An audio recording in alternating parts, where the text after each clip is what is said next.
we'll get right down to business here, I suppose. The topic tonight is the Healthcare Freedom Amendment, symbolic or a game changer, and the answer is both. So let's spend some time talking about the amendment. And can everybody hear me in the back? Good. Okay. Good.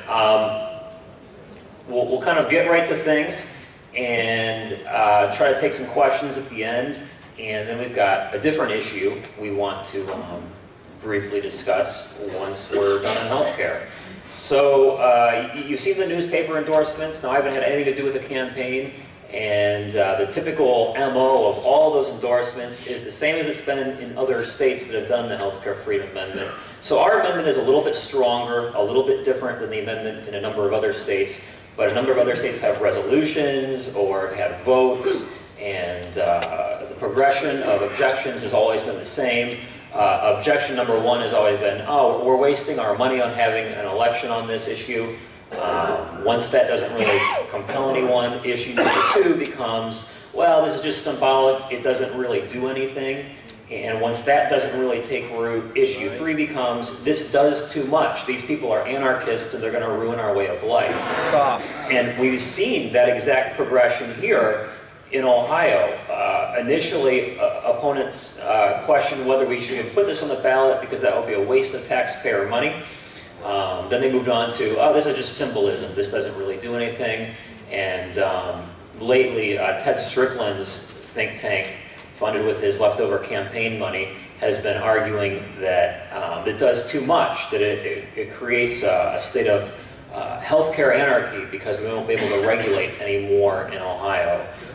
So I'll address that issue in the course of addressing why this is not merely a symbolic effort. But again, I want to answer the question, is it symbolic or a game changer? With both. It is symbolic and it is a game changer. So there are a number of points, and we'll get into them in turn. First of all, this clearly affects Ohio law. Irrespective, even if we put the federal mandate to the side, this clearly prohibits state and local government in Ohio from enacting anything akin to a single-payer system, from enacting sweeping regulations that raise costs or inhibit your freedoms or choices, from any kind of a state mandate on its own or above and beyond an Obamacare mandate.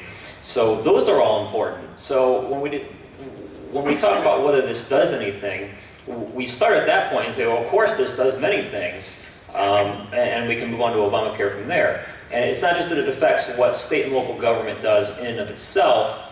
Understand that how Obamacare works. The state sets up a healthcare exchange. This is to be in service of Obamacare. Now, that exchange could be broad, it could be narrow. The amendment limits the scope of that exchange. So it does a number of things within the state, but as against the individual mandate, it also does a number of things. Now, do I need to review the mandate? Everybody here knows what the mandate is, right? And everybody here, does anybody here, well, I think everybody here understands the mandate is the cornerstone of Obamacare, right? This is the trade-off that was made with insurance companies for something called guarantee issue. We're going to require you to cover these people that are very expensive to cover over here. In exchange, we're going to push new blood into your system over here with people who are voluntarily uninsured because it doesn't make economic sense for them, etc. So you force somebody to buy somebody else's product because you're putting costs on them on the back end. And wouldn't we all like a system where our neighbor was forced to buy our product? That's what the mandate does. The reason it's essential is because it is the funding mechanism for the guaranteed issue. The government in the Obamacare cases is arguing itself that the mandate is the cornerstone and that the entire thing falls apart without the mandate. So they're defending it on that basis. So that's not a very wild accusation for me to say that. So the mandate is really the essence of this. So when you attack the mandate, you attack all of Obamacare. And at the federal level, what I want to argue to you tonight is two things are true. The mandate is made less proper when the Healthcare Freedom Amendment is enacted in Ohio, and that also Ohioans will have a fundamental right that they can use to defend themselves from the mandate in the wake of Obamacare if we can pass this amendment.